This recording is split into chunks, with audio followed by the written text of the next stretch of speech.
Alors bonjour tout le monde, nous sommes maintenant rendus à la capsule numéro 2. 31 octobre, ouais, journée d'Halloween. Excusez, aujourd'hui, j'ai la voix un petit peu enrayée, puis ça me démange un petit peu partout, mais bon. Alors, voici, aujourd'hui, on va parler justement de les termes, à savoir nuance, hauteur de ton, niveau et reflet.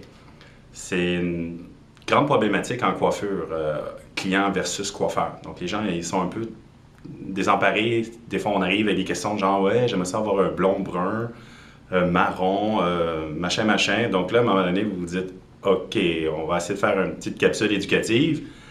Alors, voici hauteur de ton, niveau, nuance. C'est ça. C'est de 1 à 12. Ces mots-là que je viens de vous dire, c'est ce qu'on appelle les premiers numéros. Alors, quand on parle du niveau 1, techniquement parlant, c'est un noir. Alors, 2, ça peut l'être aussi.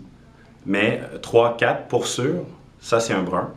5, 6, 7, ce sont des châtains, allant du châtain foncé, châtain moyen, châtain clair.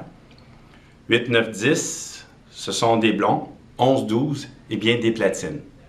Alors je répète, la hauteur de ton, niveau, nuance, c'est souvent le premier chiffre. Donc 1 en étant noir et 12 en étant platine. Donc là-dessus, ça va. Alors, le fameux reflet. Le reflet, il influence. Autant vous allez avoir un reflet, même dans le noir. Vous savez, vous avez un reflet naturel quand il y a une certaine neutralité, mais vous avez un reflet du type bleu, donc blue-black. Alors là, votre reflet devient le bleu. Alors, j'espère que ça l'éclaire un petit peu. Prenons un autre exemple. Exemple, vous êtes un niveau 7. Ben, vous pouvez l'avoir soit cajou, soit cuivré, soit cendré. Donc ça, c'est un reflet. Les accentueurs et cendreurs, deux autres mots. Accentueur, ça veut dire que c'est l'accent. Alors, des fois, quand vous voulez avoir un niveau 7 plus cuivré, ben, vous rajoutez de l'accent cuivré. Donc, ça veut dire que ça va être un petit peu plus cuivré, donc de base orangée. À ce qui a trait au cendreur, c'est-à-dire un accent qui va couper.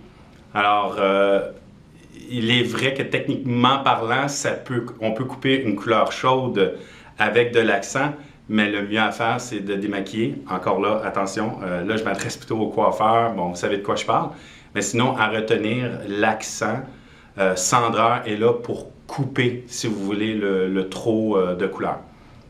Une autre parenthèse, les fameux shampoings bleus. Si vous avez les cheveux jaunes, pensez-y, vous avez un reflet doré, vous mettez du bleu. Entre vous et moi, doré et bleu, ça fait quoi? Eh bien, ça fait vert. Or, la véritable appellation devrait être un shampoing violet.